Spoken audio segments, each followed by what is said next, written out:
Hello team and welcome to another ATP Geopolitics video with myself, Jonathan MS Pitts. Ukraine War news update for the 22nd of August 2023. A little bit later than I was hoping to be. Electricians have taken up floorboards. I don't have lights downstairs, so if there's noise in the background, I'll pause it if it's too much. It's their last day of working here, so hopefully not too disruptive. Right, let's go to where we normally start. Ukrainian general staff figures for the Russian losses for the day before. All the usual caveats apply. I don't give you the Russian figures because they're fanciful. For example, the Russian MOD claim that they have shot down something like 450 Ukrainian fixed-wing aircraft, and they started the war with only about 236. So it's just like absolute nuts. I don't believe a word the Russian MOD say in terms of the overall figures, particularly.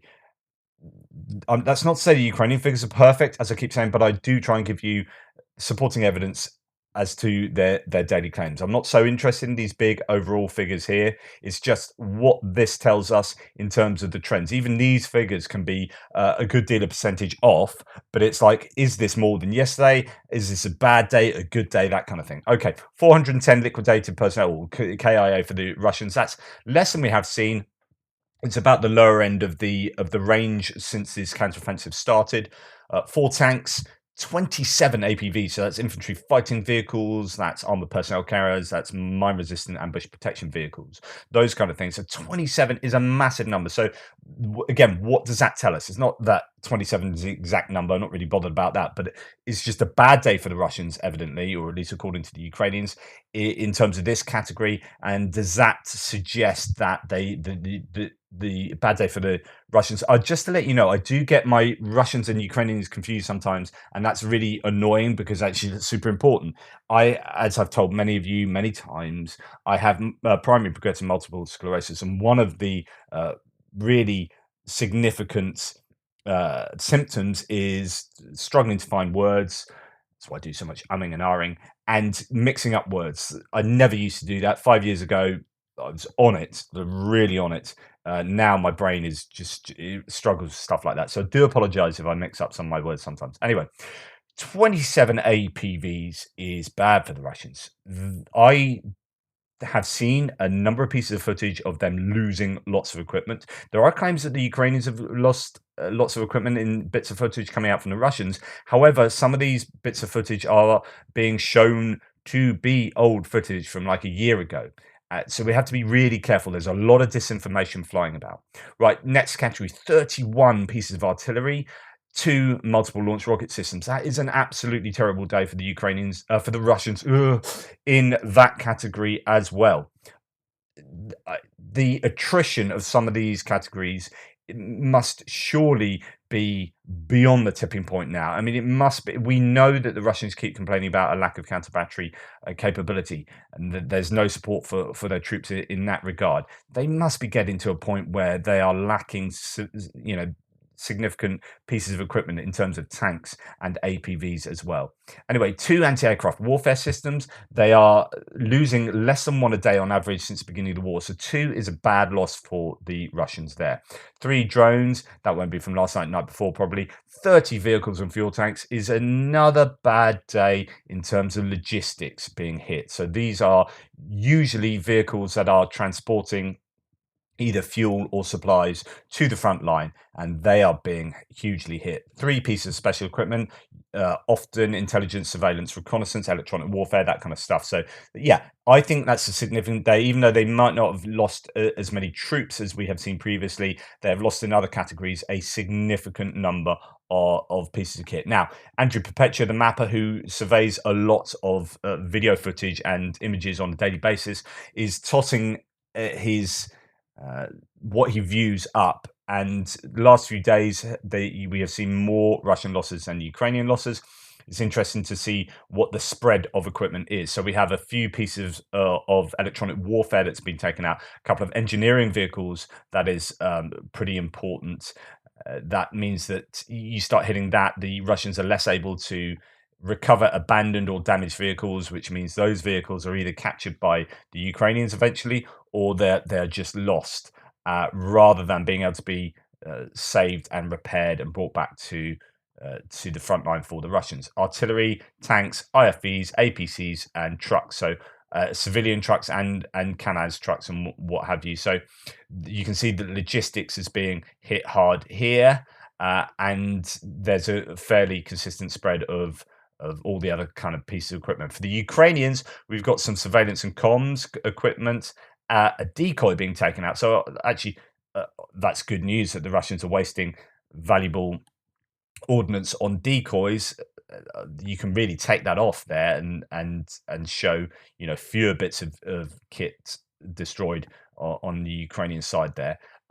Then it's just a fairly consistent, equal spread of all the other equipment. There's not too bad in terms of high value equipment there. Some older tanks and M55S possibly. Those are the upgraded older tanks from Slovenia, upgraded by an Israeli firm, fairly decent in terms of what the Russians have, but again, not the newest stuff supplied by the West. So, anyway, that's an overview of the equipment. Hope that was useful. The Ukrainians have lost.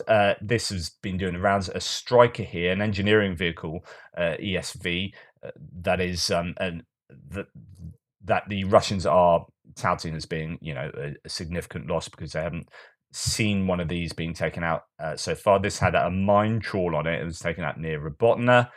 So there is that. Now, I don't know whether this bit of footage is from a different angle and is the same footage of the convoy vehicles that was lost near Klishchivka, south of Bakhmut, the other day. But here is again Klishchivka. Ukrainian forces tracked and ambushed a Russian armored assault with a massive quantity of drones spotted, high explosive and cluster munition artillery fire.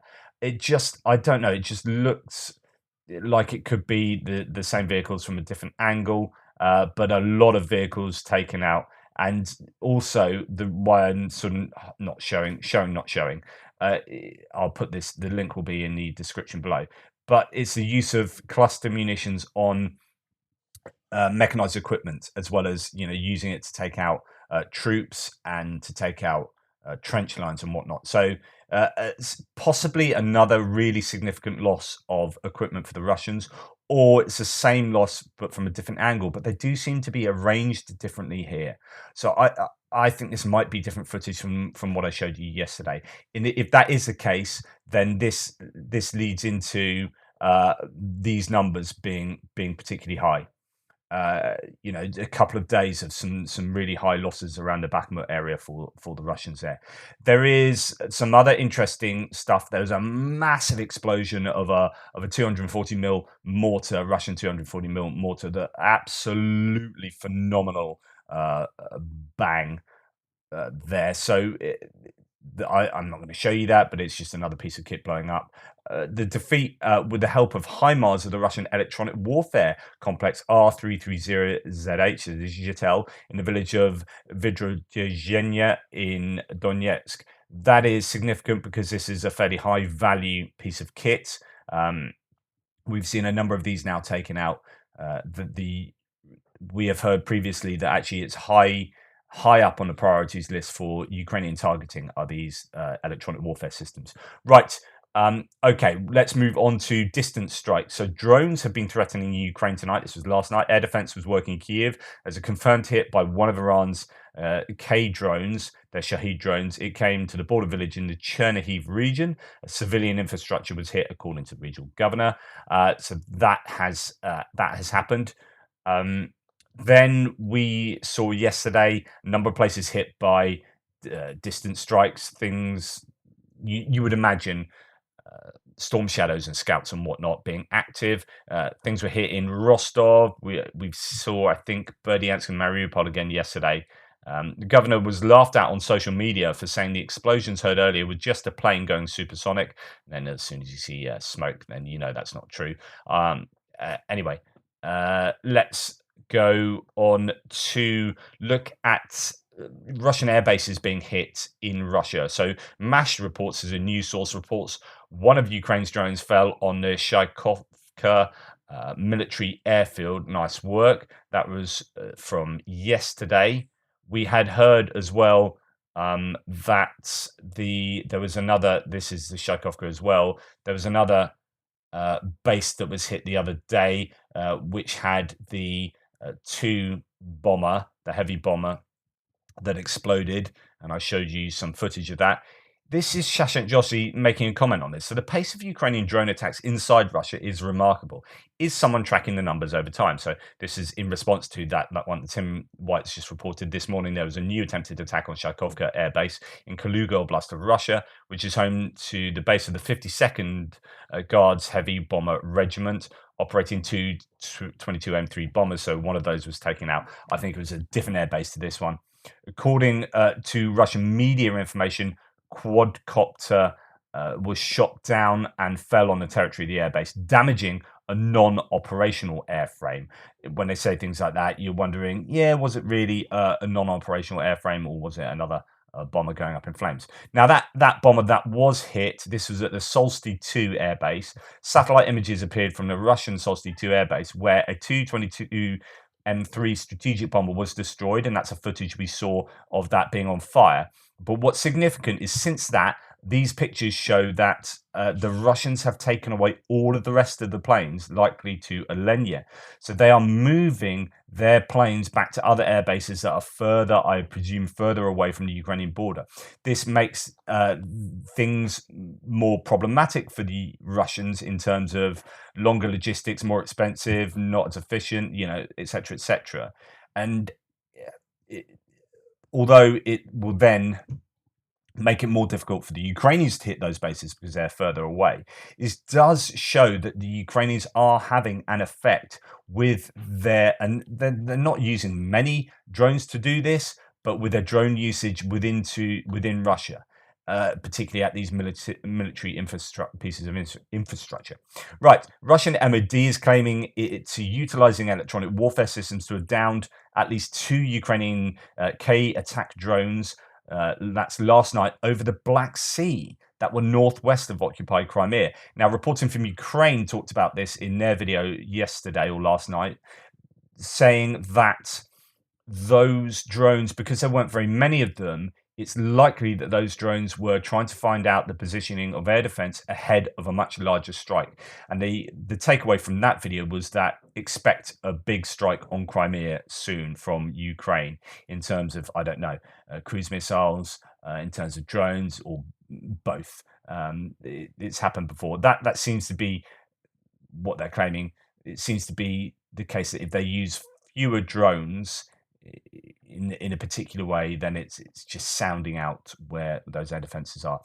Russian authorities have reported downed drones near Moscow, damaging an apartment building. So overnight there has been a drone attack on Moscow again, according to Moscow Mayor Sobyanin. One drone was shot down over Krasnogorsk, another over Chatsy. 2 more drones were downed over Bryansk Oblast, the Russian MOD stated. And we'll look at some more details of that now. So here we have a residential building on Krasnogorsky Boulevard in Moscow was damaged by a drone attack.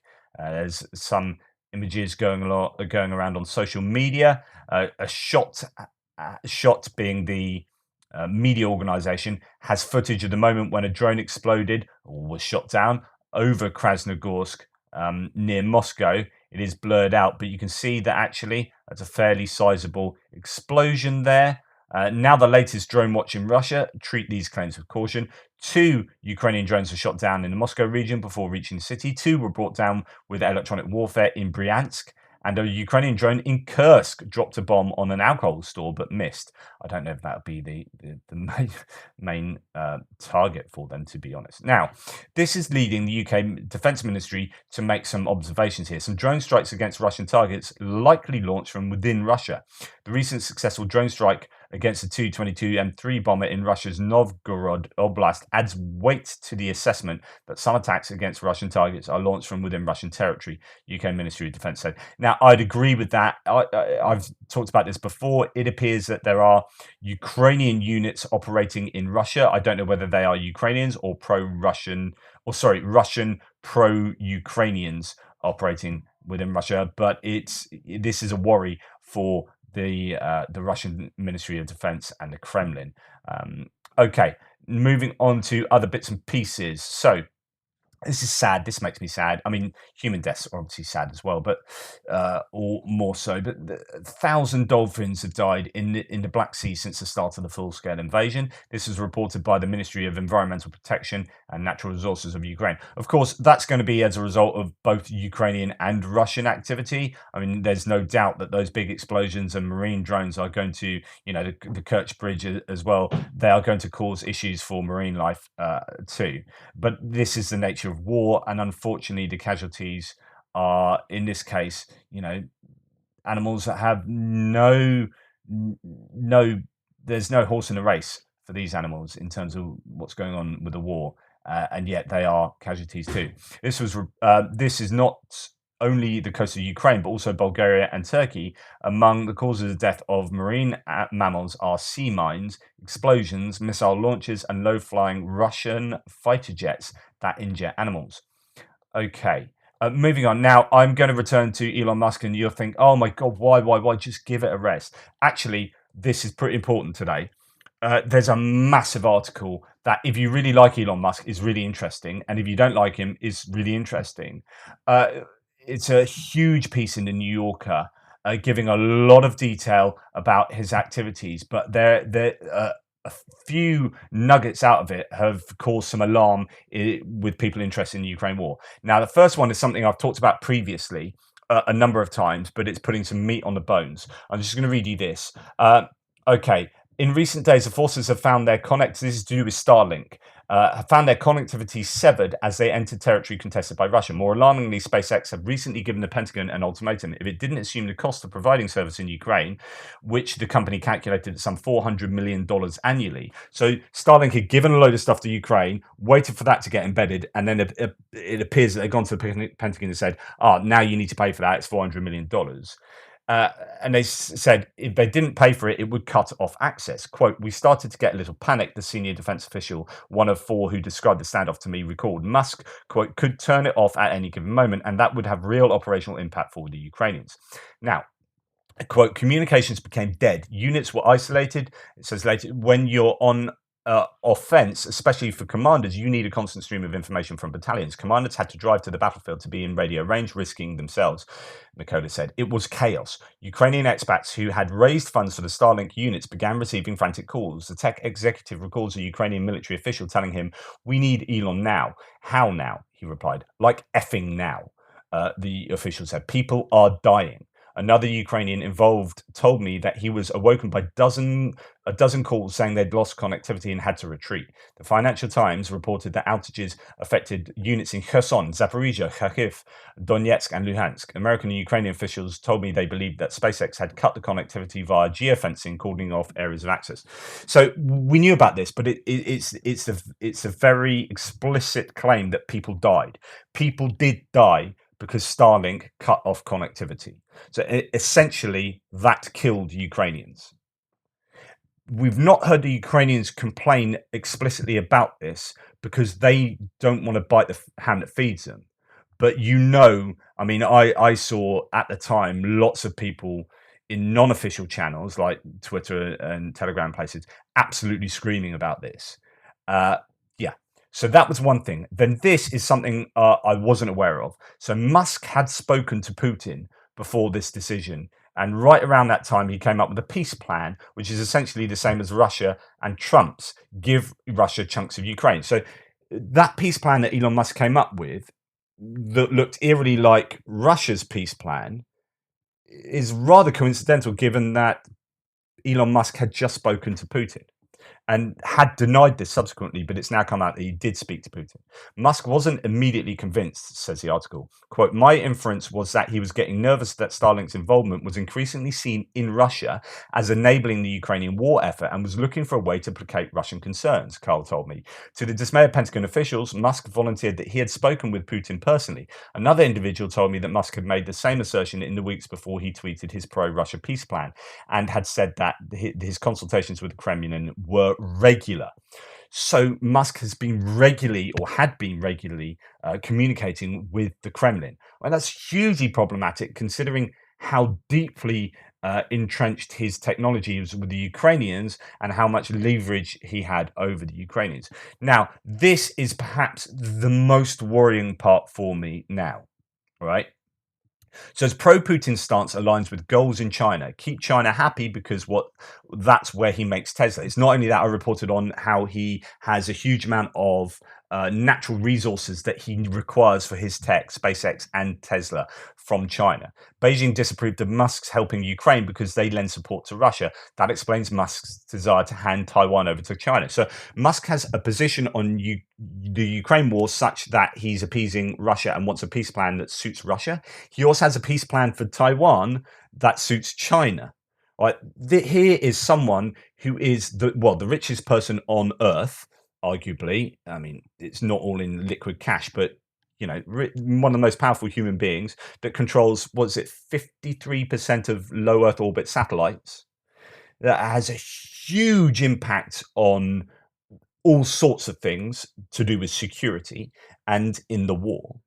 And he is compromised by his business dealings in and with Russia and in and with uh, China in terms of natural resources and the business itself. So Musk's hesitation aligns with his pragmatic interests. A facility in Shanghai produces half of all Tesla cars, and Musk depends on the goodwill of officials in China, which has lent support to Russia in the conflict. Musk recently acknowledged to the Financial Times that Beijing disapproves of his decision to provide internet service to Ukraine and has sought assurances that he would not deploy similar technology in China. In the same interview, he responded to questions about China's effort to assert control over Taiwan by floating another peace plan. Taiwan, he suggested, could become a jointly controlled administrative zone on an outcome that Taiwanese leaders see as ending the country's independence. So he's a pro-China appeaser and he's a pro-Russia appeaser. And this is massively problematic. But irrespective of those really controversial issues, just for a very interesting insight into Musk in general, this article has it in spades. It's a big article, so you need a good 20 minutes to read it. It's a really interesting insight to him. Go and check that out on New Yorker. Right, moving along, because I know some of you bored of me talking about him. So occupiers have problems with logistics in Crimea. So Agent Atesh, so this is a partisan organization, Atesh, in Crimea, reports that the railway station Simferopol to Simferopol Gruzovai, that's the railway station, is overflowing with trains with tanks for loading fuels and lubricants. Those aren't like war tanks, those are like fuel tanks. This situation is also observed at other stations. Sending these trains is not yet expected. This is due to the logistical problems of the Russian Federation outside the peninsula. So we know that Volnovakha railway line is kind of severed, so you can't get railway in from Donetsk into the southern area. It has to come from Crimea, but we've had Chonhar, we've had Henichesk, that's not railway, that's road or track, being hit, and we've got other railways being taken out. This is causing, it appears, a backlog of all of these trucks in certain railway stations in Crimea. That means that the Ukrainians are stopping the Russians being able to supply their forces. He says this is due to the logistical problems of the Russian Federation outside the peninsula. These are just the first signs for Russian logistics. It will be completely destroyed, like the entire Russian defense in southern Ukraine, says this source. Interesting. Okay, and the last bit on this other bits and pieces of news is this. Now, this isn't anything like crazy. This is a tank crossing a river. I don't know if it's fording it or if it's, I mean, it surely must be. But this goes to show that, do you know what? Some of these rivers are able to be crossed by mechanized equipment and might not offer the defense to the Russians that you think they might. I don't know. It depends on the depth of these rivers. Like the river going through Uruzhany and that area, the Velika Novoselka sector, I don't know whether the river is easily fordable. It doesn't look to be too big, to be honest. So perhaps equipment can easily get across. Anyway, that's it for me for the first part. Please like, subscribe, and share. Thank you for watching. I appreciate all of your support. Take care, and I'll speak to you very soon.